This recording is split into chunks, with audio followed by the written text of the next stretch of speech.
Are we live? Yay! Hey, everybody. I like my new style, huh? It's got little chickies all over it, so it's kind of fun.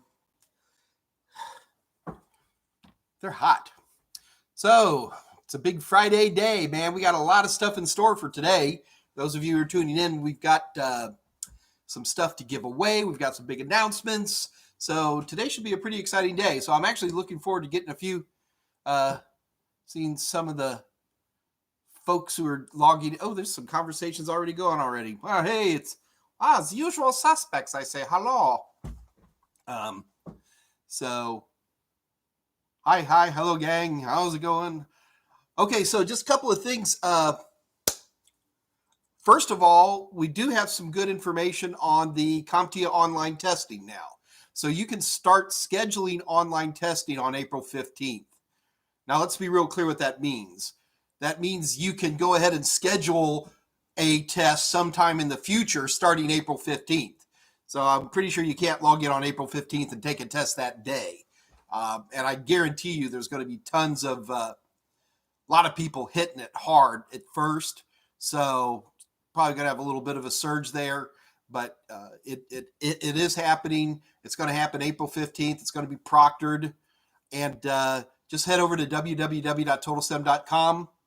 Go all the way very bottom of the main page, and I've got an article in there that goes into a little more detail. But that's the big gist of it. This is going to be happening immediately. There's a few countries it's not going to be in. There's a couple of exams that aren't on there, but for the most part, all the CompTIA exams are there, and multiple languages. It's all there. So good for you, CompTIA, for doing something right there. I'm pretty much excited about doing online. I'll probably go ahead and just try it as soon as it gets on there just to see what it's like. So today is 3,000 steps. I mean, Friday, April 3rd. So that's 3 weeks from now. So pretty exciting. I'm really looking forward to that. Had another big announcement. I'll save that here for a little bit more. So, yes, Richard, it'll be available in the USA. Good old FOSA. Okay, so FOSA, you want to talk about what is the difference between RAID 10 versus RAID 0+1 or whatever? Okay, it's pretty straightforward. One is a stripe of mirrors, and the other is a mirror of stripes. So RAID 10 versus RAID 0+1 are very similar in that. In one, you take stripes and you mirror them using 4 drives or more. And in the other one, you take mirrors and then you stripe them. So the only thing that really changes in RAID 10 versus RAID 0+1 is, how they break, right? So if I've got 2 pairs of mirrored drives and they're striped together, I can lose either one of the mirrors and I'm still okay, right? So if this is one pair and here's another pair, I can lose one of these drives and one of these drives and still be okay. So if we reverse that now, here I reverse it to the all right. So now I'm going to have striped drives and these are now mirrored. I can lose 2 drives on either side and I'm still okay. So that is the explanation. Does it make you happy? All right. So who's here? Oh, good. Elaine's here. Hello, Elaine. Thank you for coming back. We're going to see if those Cisco questions pop out for you. And we were actually trying to come up with a way to get you to at least talk, but we couldn't do it quickly. I promise you, as we get this better and better, we'll have guest speaker capabilities. But right now, don't have that much to do. Okay. Yes, it's available. Mike, how bad is COVID-19? It stinks, I'm a very, very outgoing person, and sitting in this house is like killing me. So I've been doing a lot of cooking, healthy cooking.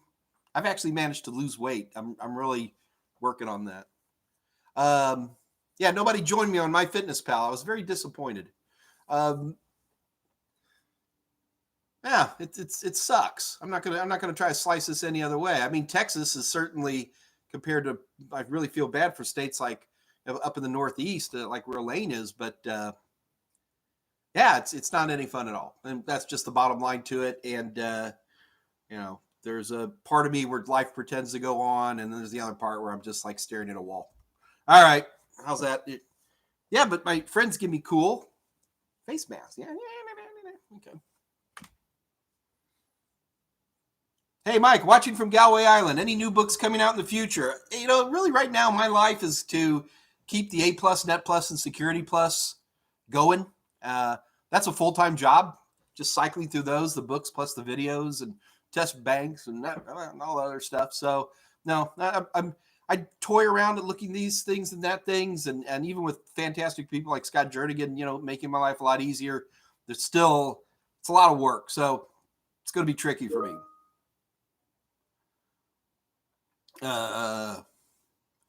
What is canonicalization? Scott, help me out there, buddy. Canonical? Is something to be in a canonical order? Yeah, Scott's going to give me a good answer in a minute, or he'll type it up there. Speaking of RAID, is it possible to set up a RAID array on a VM in order to practice? Oh, heck yeah. In fact, Andrew, that's a great way to do RAID is you can do it on all of them.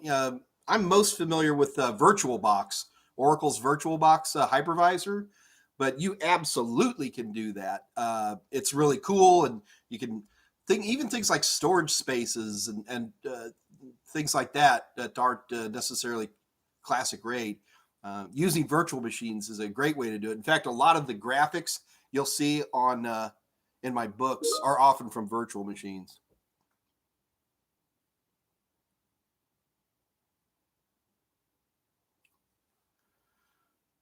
Bishwa, you're going to have to ask me in more detail what is canonicalization other than me just reading a Wikipedia article to you. CompTIA vouchers prices remain the same. Yes. Mike, what's the future of AI?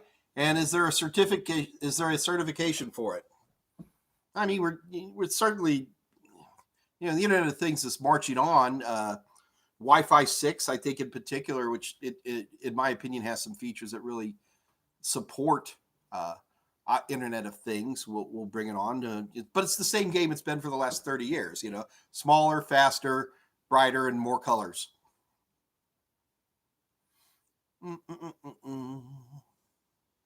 William Molina Jr., can you explain further proprietary case and motherboard combinations and their limitations? Sure.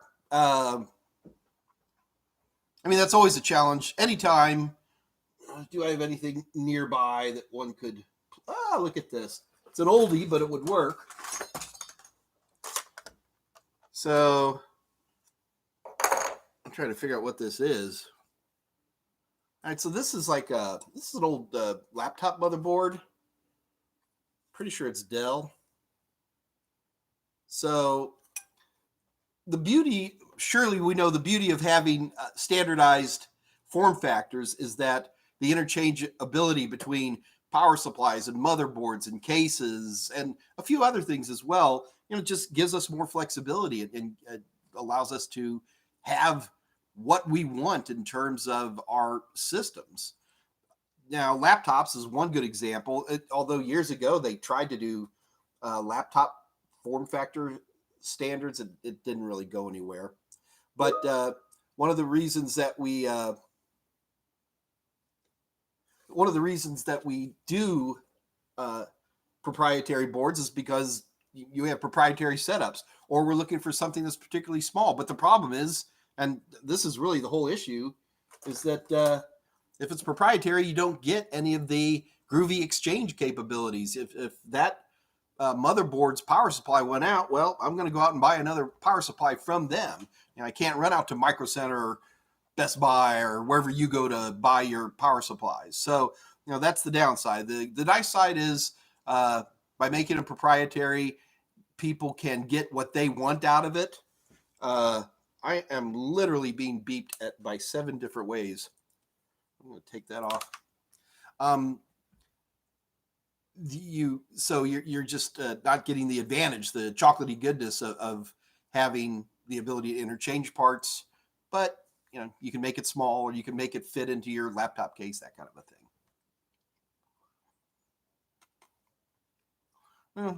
Man, this thing scrolls fast. William Molina Jr., can you explain? No, we just did that. Tolowit, working on getting the MyFitnessPal, MyFitnessPal, one word. Have you been playing any games lately? Here, let's see what's on my... I've got Age of Empires, Rise of Nations, Epic Roller Coasters, which is a 3D game, kind of mess with that. Space Engineers, I'm battling through. It's got an incredible learning curve. Factorio, Taste of Power. And I do have, I've got Counter-Strike Global Offensive, but I got to be honest with you, I probably have not lit that up in a while, so I'm not going to count that one. I have your A+ translated into Arabic. Yeah, Foz, I would like to see those. I don't get to see very many translations, as many as I'd like. I have a translation of my book into Farsi, but not Arabic. Yeah, you got to get the MyFitnessPal app to be buddies. Elaine, that's her Linux thing. I'm sure you're working that one out. I would use VMwars, but my PC has baby RAM. Well, that's always the big thing. It's get more RAM. To me, base system today anymore is going to be 16 gigs, and probably most of my systems are 32, and that's mainly for virtual machines. Should you know Python for A+? Not really, but yes. The answer is you should be able to recognize Python, understand how to run a .py script, understand why we like Python, and that's about it. And be able to recognize some basic code. Homer, Mike, if AV will only catch 60% of malware, does it make sense to pay for AV over a free one? Does it make sense to me? Yeah, Homer, right now I'm always between malwares. So what usually happens to me is I'll take some big malware hit. Yeah, I do it. And then I'll run whatever I have, which is whatever got me excited the last time I did it. And then I kind of forget, and I'm pretty careful, so I don't get hit with malware very often. And then I do, and then I go back online and see what everybody's talking about. Here's like Scott saying Malwarebytes. Malwarebytes does have a good bootable recovery thumb drive capability, which I like. Does it make sense to pay for any malware? Yeah, I pay for malware. So, the best. Remember, the best malware you've got, assuming you're running Windows, is already built into it. The Microsoft, what's it called this week? Not Defender, Microsoft malware, whatever, is a very powerful tool. And so the really thing that we're talking about is recovery. And all right, hang on, guys. So the only thing we're really talking about is some type of recovery tool where your machine's really hurting, and you usually want to throw in a thumb drive, boot the system up, and do some fixy. And then I'm usually in a panic. I'll go through, see what's hot, make another one, and then that'll be good until it's 4 years from now when I get hit again. Hey, Mike, Rajiv from India here. Hello. Are particular topics which are required for Security Plus from Network Plus certification? Oh, I think I know what you're saying. No. There are many topics on Network Plus that are also on Security Plus, but first of all, the word required is not there. You do not have to do Network Plus to get to Security Plus. If you want to just take Security Plus, go for it, okay? But Security Plus assumes certain knowledge, particularly in networking. You should know your basic port numbers. Pardon me. You should know your basic port numbers, different types of just the basic network stuff. You're going to get a security question. It's like, Tom's configuring his 802.11 AC, And on the 5 gigahertz band, he's got blah, blah, blah. So there's all these words that were just said that had to do with networking, wireless networking, that you should know. Does that make sense? And those are really more network topics. Now, for me, something like that, I'll cover wireless networking in my security book, but not nearly with the depth that I would do in a networking book. So I think there's a natural progression of Net Plus to Security Plus, but there's certainly no law of physics. Have you ever set up a Windows XP VM? And if so, which network setting did you... Andrew, which network setting? I don't even know what that word means. I'm sorry, buddy. I'm glad to answer. Yes, I have set up a Windows XP VM. Yes, it was a long time ago. No, I don't remember a darn thing about how I did it. Maybe if you told me if you had a particular problem and if I knew which virtual machine hypervisor you're running, we're glad to help, but I need more information there, buddy.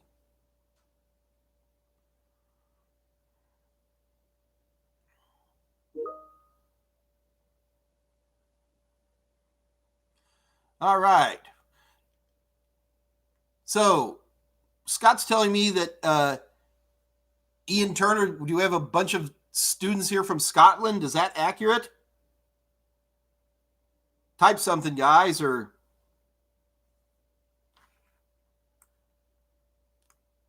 just a little something for me. Okay, you'll get there. I bet there's a bunch of you guys all on there and nobody's near a keyboard. I understand.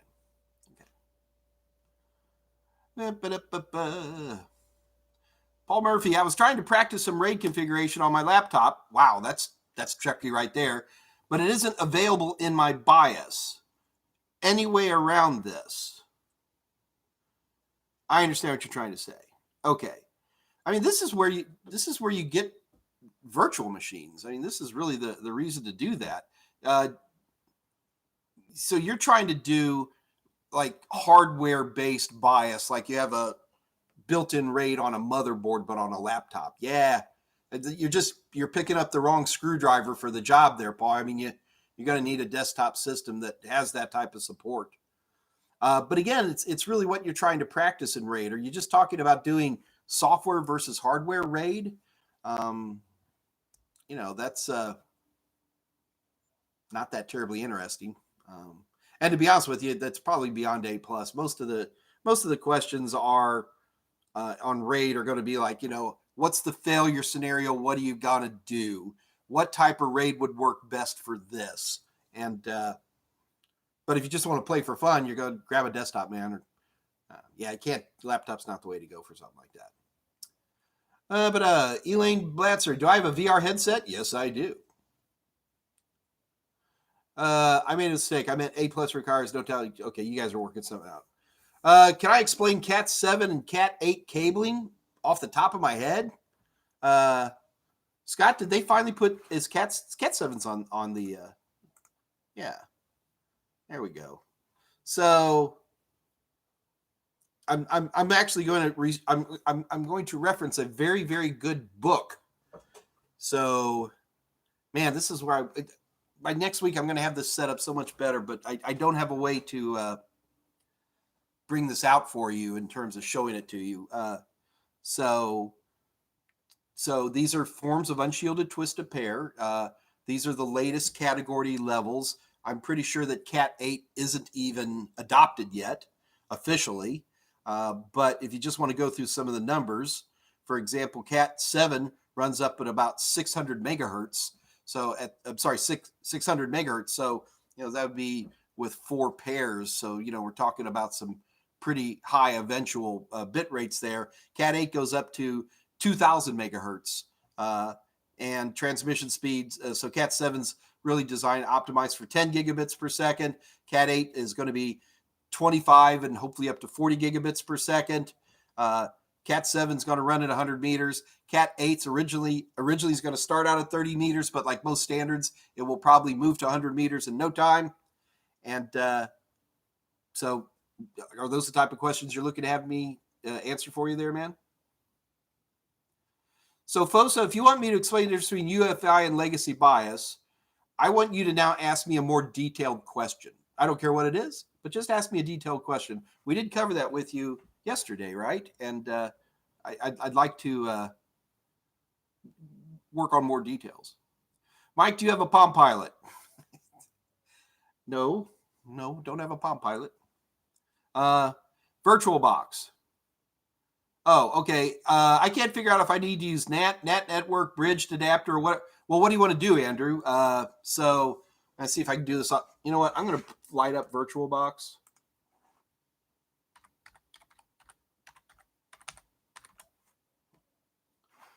All right. So it's been a while since I've looked at that. I got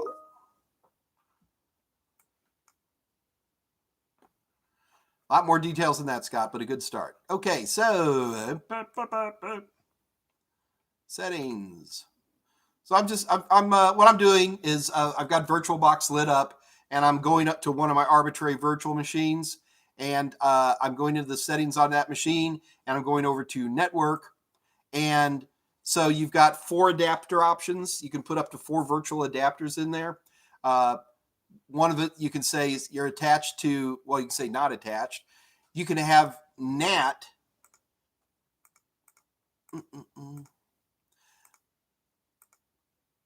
So you can have NAT where it's going to act like your real IP address on your network card is like a NAT router, sort of.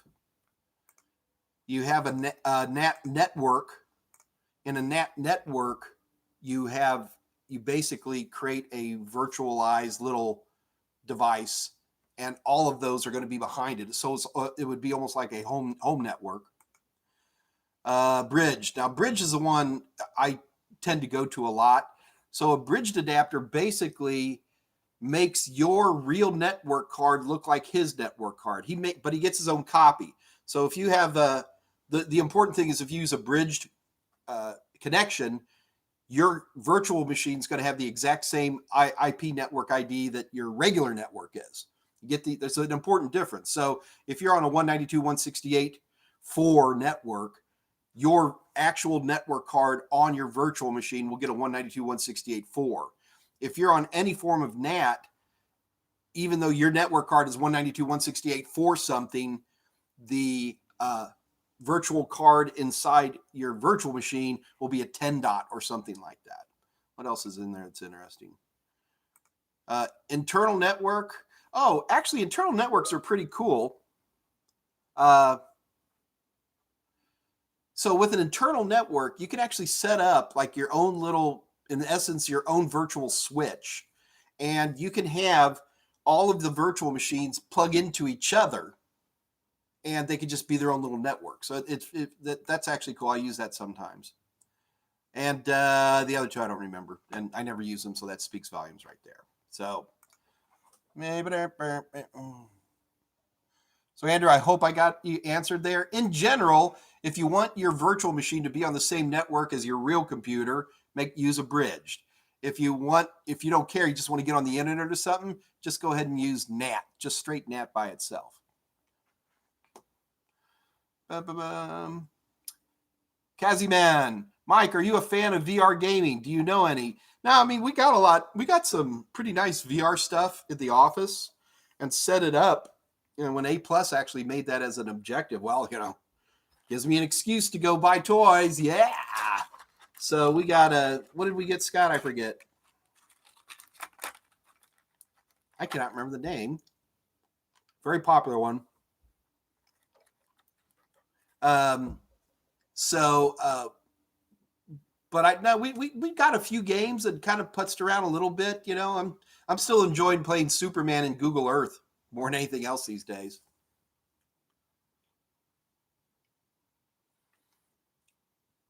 My guy.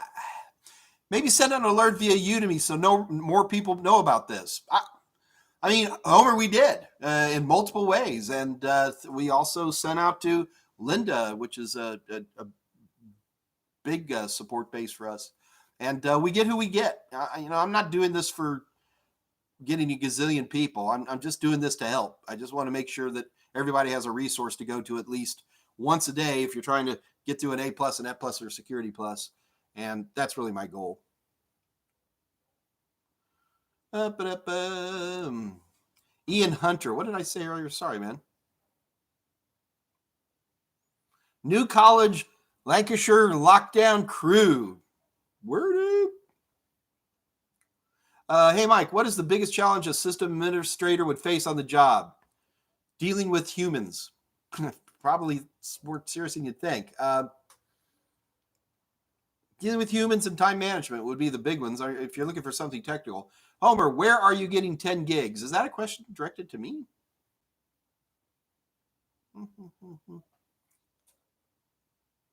Mike, do you need to see the learning? Do we need to see the learning videos of A Plus first or the A Plus book, which is really efficient? Well, Amaduli, you don't have to do either, right? I mean, lots of people pass the A Plus watching just my videos. Lots of people pass the A Plus watching just my books. However, the books and the video kind of go together like peas and carrots. And the videos are actually based on the order and structure of the books. And I find it as a learner very happy, a good thing where I can, I guess if assuming you have both, watch a video, then and then read that part of the book. That would tend to be my thing, and then do some practice questions. Just keep going through that way. Ba-ba-bum.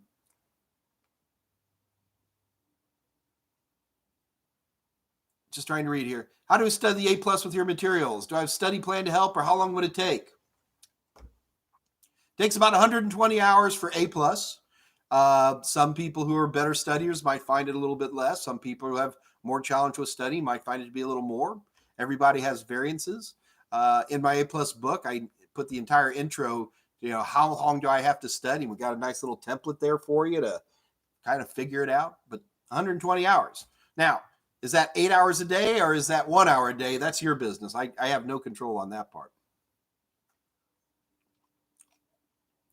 Mike, what new IT industries can you see being born from the at-home situation, trying to future-proof?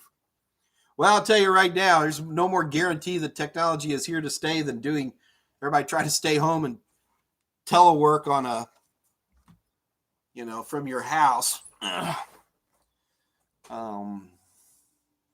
I think it's interesting. We're starting to see a lot of security stuff that we really hadn't thought about before. Have you guys heard about all this Zoom bombing that's going around? A lot of people like to use this Zoom app. It's a pretty convenient app. I like it too. But if people can get your 9-digit meeting code, they can get in and they're wreaking some havoc. And so people are really struggling and working hard to try to fix stuff like that. I think being in IT in general, you are future-proofed. So that easy.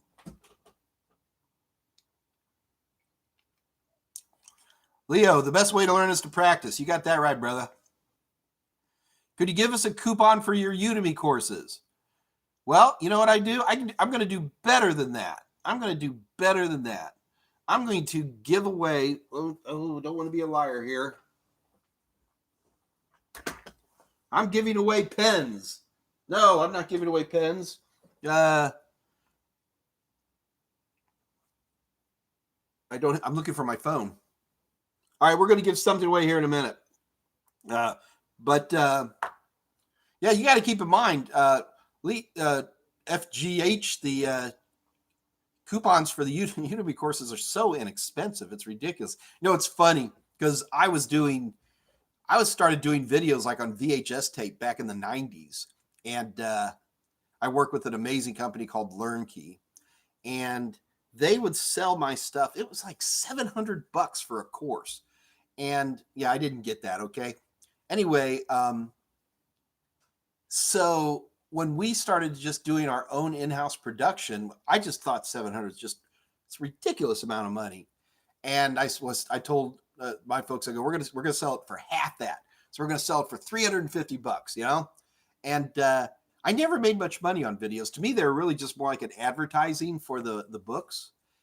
But that changed when we got calls from like Udemy and Linda and a few others like that, where they would come up, they go, well, we want to sell it for like $2 and some navel lint. And I'm like, no, you can't do that. And they cut the price and cut the price and cut the price. I'm in a panic. because Udemy wanted me to sell it so cheaply, and it worked. So yeah, so it's fascinating. Okay. Hey Mike, can you talk about the Cloud Plus cert and how it compares? Nathan, I cannot. I apologize. I mean, I can't tell you much about it, so I'm going to have to. I'm going to skip past that for right now. Yeah, Nathan. Unfortunately, my skill sets really are going to be A plus, Net plus, Security plus, some of the base Microsoft stuff, some of the base Cisco stuff, and we still have Elaine Bassler here from Essex Tech who can probably help with those as well. Essex has an amazing Cisco program up there in Massachusetts, so I actually asked her to be on today. So I was hoping we'd see some more of those types of questions. Thoughts on 5G? Are there really health concerns? No, there aren't. There shouldn't be. We'll see. I don't think so. You Quaffle boy. I used your videos to help set up my first ever computer last night. Oh, thank God. Okay. I was waiting for you. Back in 1997. Okay. All right. Plus, I'm going to let other people come up with VR games to play. To me, VR is still kind of faddish. I don't know. I'm not getting a lot out of it. Honestly, play Google Earth and then go from 0 altitude to 100 miles in 6 seconds. I literally yanked off my thing. It was driving me crazy. Yeah, we got an HTC Vive Pro. And Scott's telling me there's a new VR game from Valve called Alex. Alex is, I heard of this game, Scott. You're telling me this is a VR game? Oh, that'd be cool. Who wouldn't want to be Alex? Nobody explains packets and frames better than you, Mike. The concept was planted in my mind permanently because you're cool toys. Well, thank you very much. Isn't it interesting how Wireshark can be used as an instructional tool? For me to be able to, that interface where I can break it down, I'm literally breaking out layer 1, layer 2, layer 3, and then going with TCP/IP model. Then we're talking like, OSI. So we'd have layer 4 and 5 as well, or however you want to look at that. I just love Wireshark. It's a great way to teach it. You can show the kids the frames and the packets and all that kind of stuff. And yeah, I like it.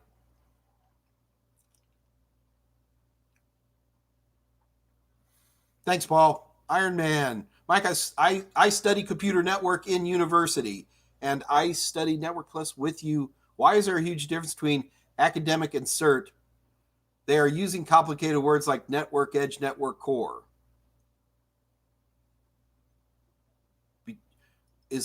Why is there a huge difference between academic and cert?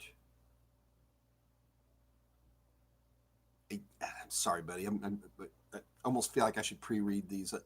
Keep trying, Iron Man. We can work this out. Is 120-hour study for Security Plus followed by same stats? No. I actually don't do the same thing for Security Plus because, in my opinion, Security Plus being a 3rd or even 4th certification in your life, that you've got your own procedures down.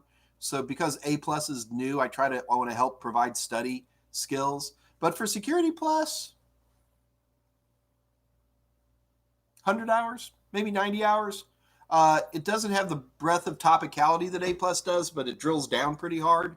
So that would be my guess. And yes, Dominic, Udemy is always running a sale. There's a mistake in my book. What? It's impossible, inconceivable. Oh, I know. Mistakes happen. It seems like sometimes the more we try to avoid typos, the more we get. So I'm sorry, guys. It's not a algebra book that has a life of 20 years that can be fine-tuned. It's a certification book, and I just look at little typos like that, like the little inconsistency of the fine craftsman hand as he makes a table or something. Sorry, yeah.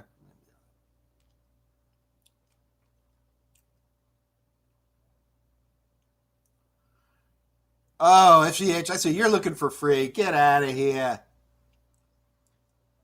Dude, do you ever think about how many lives you've positively affected? Oh, Homer, you big galoot. Yeah, I just do this because nobody else was doing it good. Honestly, all the books stunk, and all the instructions stunk.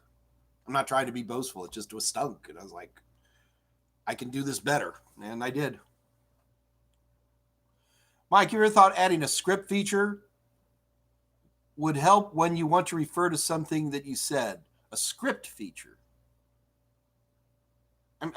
Dr. Quinn, I'm unfamiliar with this concept. Maybe you could develop that more for me, or Scott, I'm sure, could chime in one way or either here or online. How did I get started in IT? Well, it's a long time ago. It was the late 70s. I was still in high school. I was hanging out with these guys who owned a stereo shop, and they had the old Altair 8080, and then we had a CPM system. I think it was Sinclair with the big 8-inch floppy drives. Then I moved very quickly to some mini computer stuff, back when mini computers were the size of refrigerators. And I tried to do a few other things in life, but ended up, you know, just got into it. And no matter what I did, I was always trying to bring technology in. I want to go to bed. It's midnight here. Give me some coupons. Oh, FGH. Here, FGH, here's your coupon. But FGH, the problem is the stuff I have isn't even as cheap as Udemy or Lynda, but coded total, here, FGH, just for you. This is that's really for everybody.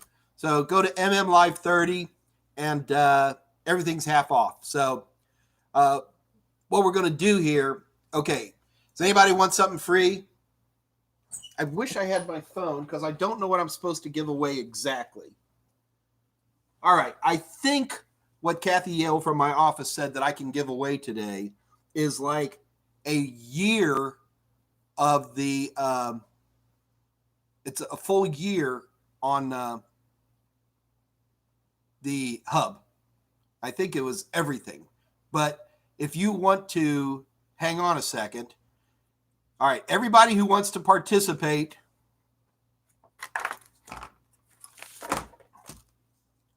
get ready to, in order to participate, you're going to have to type into here, okay? You ready to type? Everybody, type in a number between 1 and 1,000. I have a number typed here. Go ahead, do it now.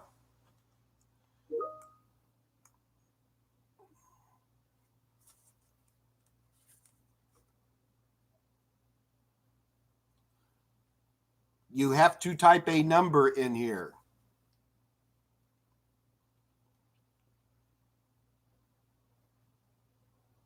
Elaine, you're hilarious.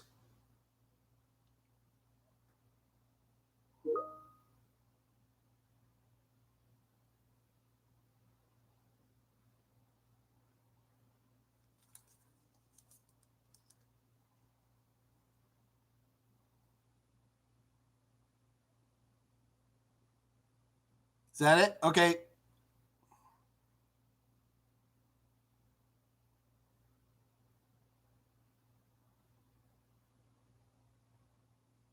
Goodness sakes. Oh, FGH, you're disqualified, man. Don't do that. All right. And we're done. Even if I'm wrong, I'm picking the winner, okay? So whoever is closest to 157, and I get to choose this. I think it's going to be the JAYSUS, JAYSUS. 157, 75, 157. So 256 is further away. Okay, so the JAYSUS with the number of 101 is the winner. You, sir, are going to get 1 year of free TotalTester products, their choice. You can do A plus, Net plus, Security plus. You can pick one course and you get a year of it for free. If that's not exactly right, I'm going to change it slightly, but it's a good deal, and that is for you. Congratulations. Yay. All right. In order for you to get this prize, you have to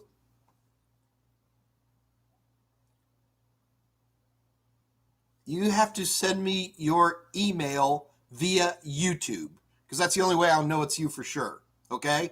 Get on YouTube, go to the Total Seminars channel, and just leave a private message for me on the Total Seminars channel. And that way, I'll see it's the GIAC. I guess GIAC, is that what we're trying to do with that one? Okay. Congratulations. Yay. So it's my understanding we're going to be on every Friday, we're going to be coming up with giveaways. And I promise you they'll get more exciting. This is just our first week. Not too bad, huh? But on Friday, there's always going to be something fun to give away. So that's always there for you. Okay. William Molina, I was told Cat 8 was not adopted yet, but the Cat 7 was not either.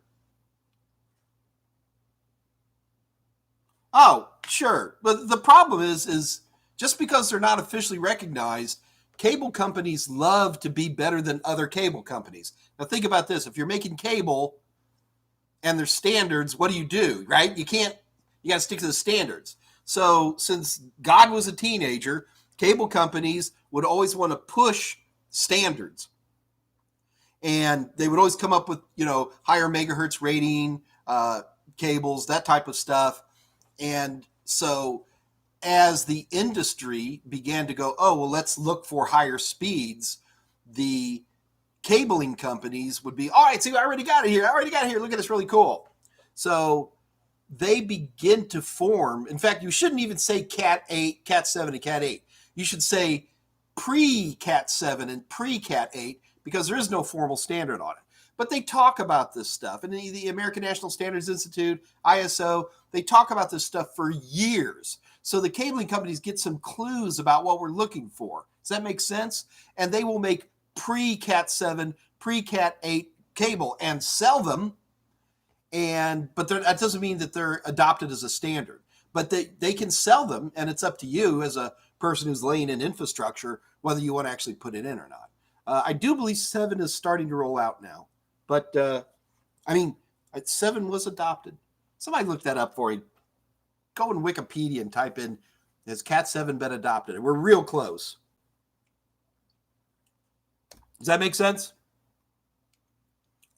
Yeah, again, just because they're selling something called Cat 8, Gino, that doesn't mean that there's a standard for it, okay? So it's really important when we're talking about UTP like this, is that just because somebody has a box and they put Cat 8 on it, they should be putting pre-Cat 8.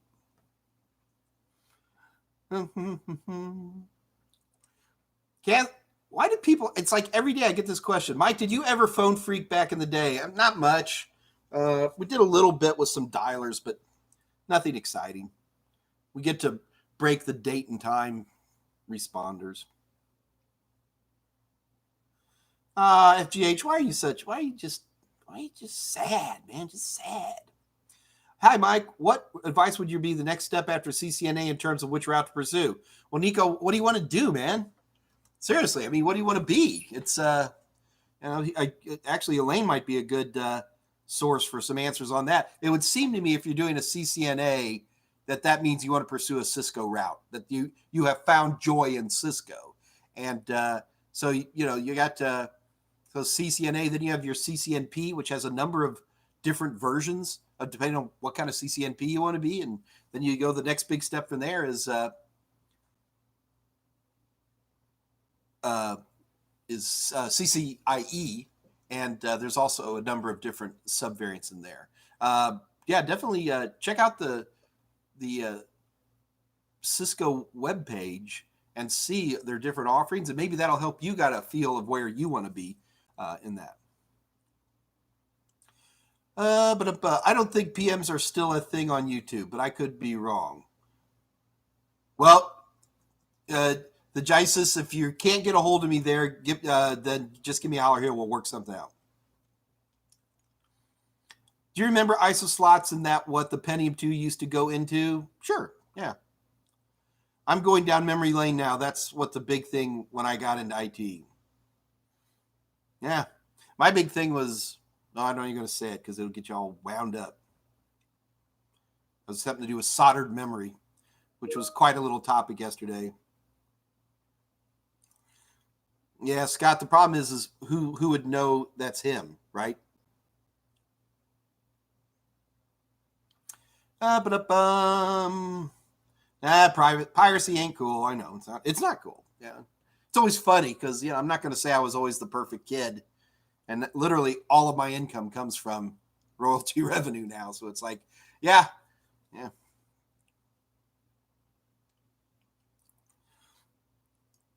Who do you think the most influential standard bodies are?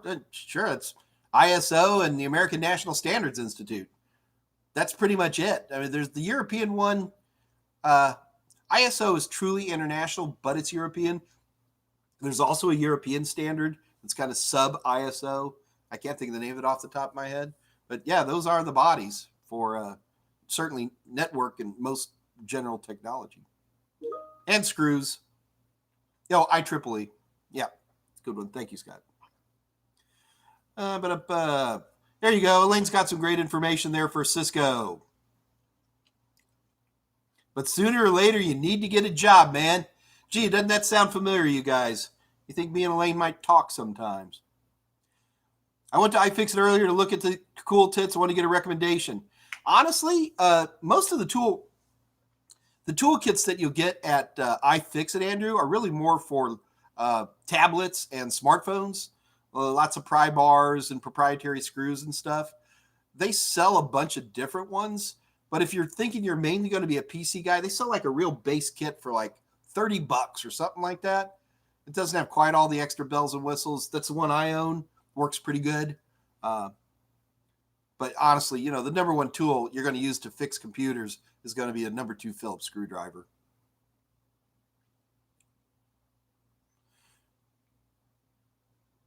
Okay, Elaine, do you see that you're being... I'm going to straight up ask Elaine Batzler to help here. This is from Gino Rogier YouTube. I asked this yesterday, but we ran out of time. Any opinion on the CWN? Oh, I'm sorry, Elaine. No, he's not talking about Cisco. He's talking about CWNP versus Cisco Wireless Cert. I think CWNP is a amazing certification group. Devin, I forgot his name. Good old Georgia boy. Started that certification about a little over 10 years ago. And Devin Akins, great guy. The Certified Wireless Security Professional is the CWNP. Okay.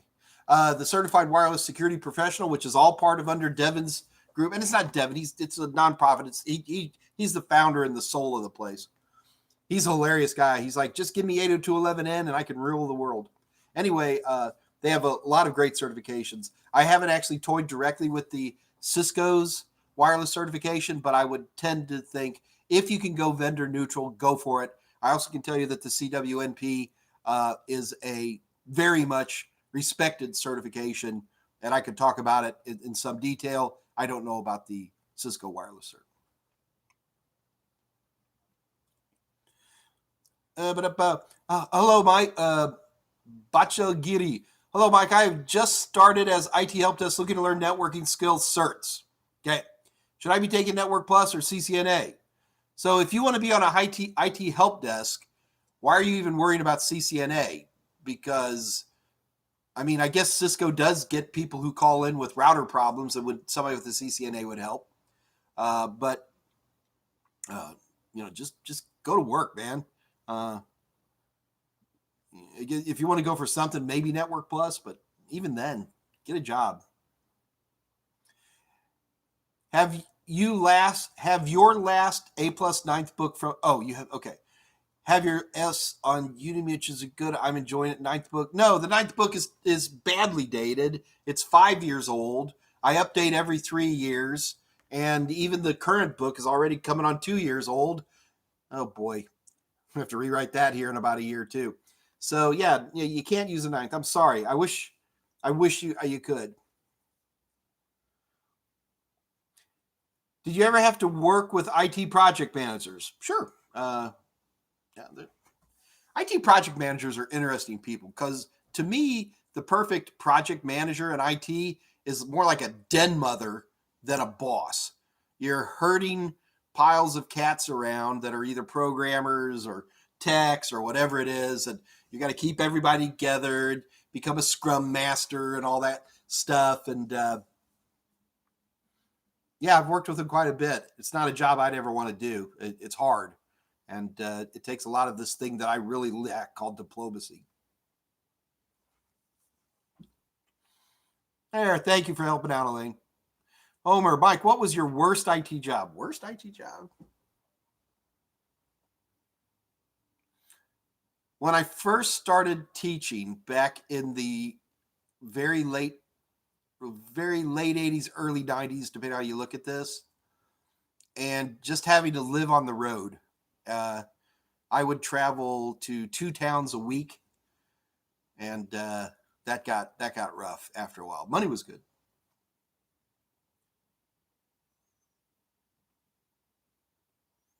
Elaine, okay, Elaine's still talking there.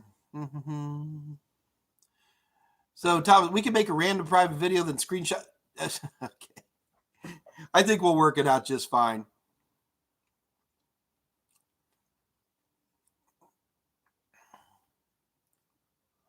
Man, you guys are all talking to each other. Nobody wants to talk to me anymore. Yeah. The types of screwdrivers.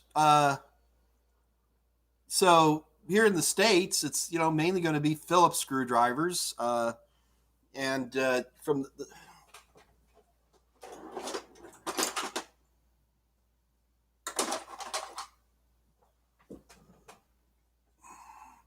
can you guys even read that?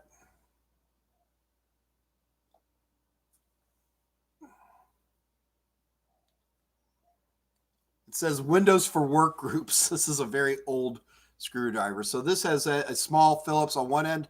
I think this is called a number 0 Phillips, and then a regular flat blade screwdriver.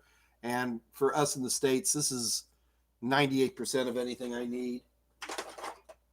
I do keep a more traditional number 2 Phillips screwdriver like this.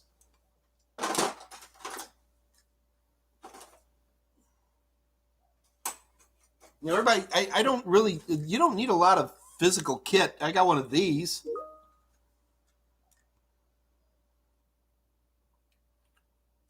I had it right the first time. It's a little power supply tester. These are pretty handy. Power supplies go out so often. It's nice to have some way to test them.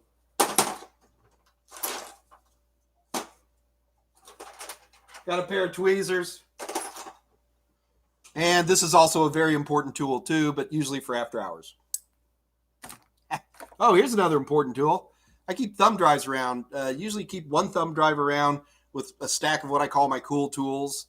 You can check that out on my website. I also keep a couple of blanks around. Usually have one that's a bootable anti-malware. Usually have a generic Windows 10 bootable thumb drive. That's about it. How to become a hacker. We'll go to hacker school, of course. Get your bachelor's of hackerdom. The CWNP book is monster. It is. I actually got a long time ago, I was given an opportunity to write that book, and I failed. I just couldn't do it. I didn't do very well.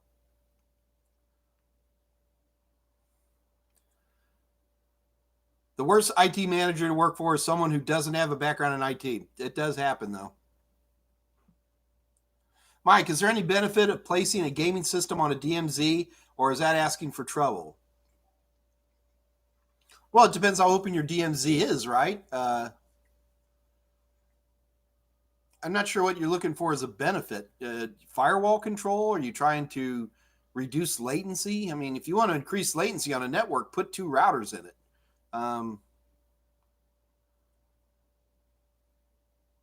Oh my God, are you talking like a old school Soho DMZ where you're basically opening up to the internet? No, that would be a bad thing. Don't do that. Andrew Hutz, what are some good ways to acquire old damaged hardware to practice repairs and upgrades on? Gosh, probably the best one to be would Craigslist is something I've been known to use a lot. Going to computer mom and pop fix it up places. A lot of times they'll give you stuff. It depends what they got. You just have to have the chutzpah to ask. That's usually half the battle is people just won't ask. Garage sales, Scott says. Yeah, that's a good point.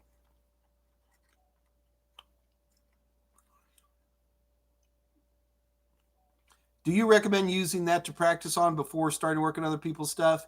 Well, yeah. Yeah, I mean, Andrew, you got to have some kind of experience, at least some idea of what you're trying to do. So, yeah, practicing a little bit. The other thing you do is you can ask your friends to help. You can, no, let me rephrase that. You can offer to work on your friend's stuff as long as they understand what your skill level is and there's some risk. Kansas Man, there is no website to practice subnetting that I'm aware of. There's probably a billion of them. I just don't bother looking. Elaine, if you're still around, would you might have some ideas to help these guys out for subnetting? I'm sure there's something Cisco-y out there.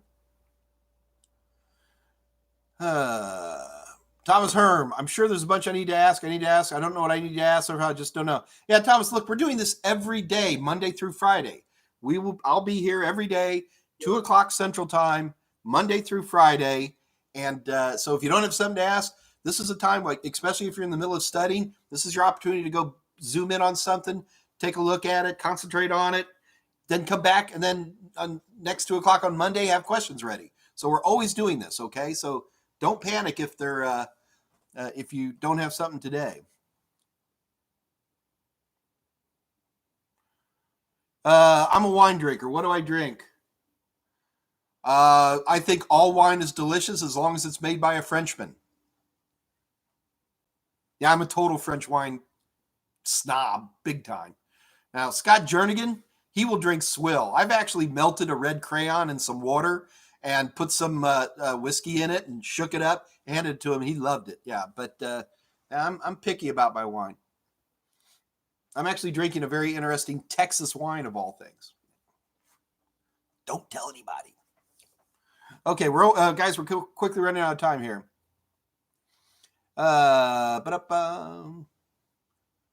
What's the best way to study PowerShell? Oh, that's an easy one, Nathan. So probably for me, the best way to do it is Microsoft has a huge online library. Just type in Microsoft PowerShell library on Google, and it will take you to this library that has thousands of PowerShell scripts in it that basically are already pre-programmed to do the stuff you want it to do. Remember, the A+ is not going to challenge you on your PowerShell programming skills. It wants to make sure you know why we use PowerShell. It wants to make sure you understand how to fire up PowerShell and run a PowerShell script. It wants to make sure that you could recognize a PowerShell script from say, a Python script. But, don't get into a great... I think anybody should be a halfway decent pro coder, or at least a scripter. But, yeah, don't look for great depth on the A+ in terms of challenging.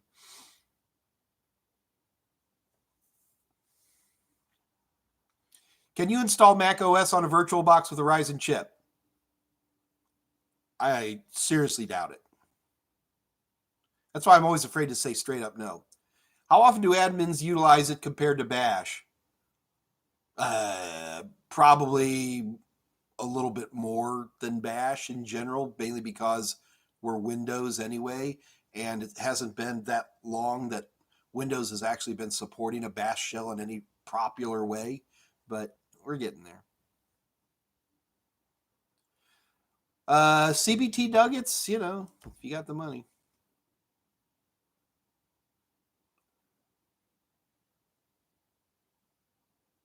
Yeah, I am unfamiliar. I am unfamiliar with a way to absolutely install Mac OS on a VirtualBox. Every now and then somebody will float out with like a VirtualBox VM, and somebody's done it, and it's pretty cool. All right, let me see. Is there any other questions, F? Because it's 3 o'clock here.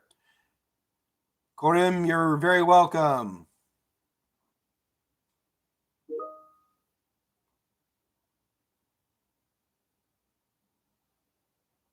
Oh, geez. All right. Hey, listen, this is the last thing, and then we got to go. So, Total Seminars is going to be offering. Now, listen carefully. You have to be a teacher, okay? You have to be a teacher, and you have to be actively teaching an A+, Net+, Security Plus, or one of our other courses class. You don't have to be using our stuff, okay? You just have to be doing that. If you are a teacher in the scenario you are right now, and especially if you're trying to do remote training, Total Seminars is giving you free access to whatever course you have. The idea here is that we want to give you more tools to be able to work with the kids, maybe give them access to like our test banks are great, stuff like that. You have to be a teacher, and trust me, don't try to fool Kathy Yale. She's a genius at catching weird people and knows how to, smoke out a teacher from a non-teacher. But we want to be able to help during these trying times, and this is our offer to you. There's also, in some situations, we can even give free ebooks, and it's very tight rules on that, so don't get too excited. In order to take advantage of this, you have to contact Kathy Yale at kathy.y@totalsem.com, and she will give you the grinding details on how we can help out as best we can. And of course, getting to talk to me every 2 o'clock Central Daylight Time is always free, and you guys have an absolutely incredible weekend, and I will see you guys Monday at 2 o'clock. Be safe out there, kids.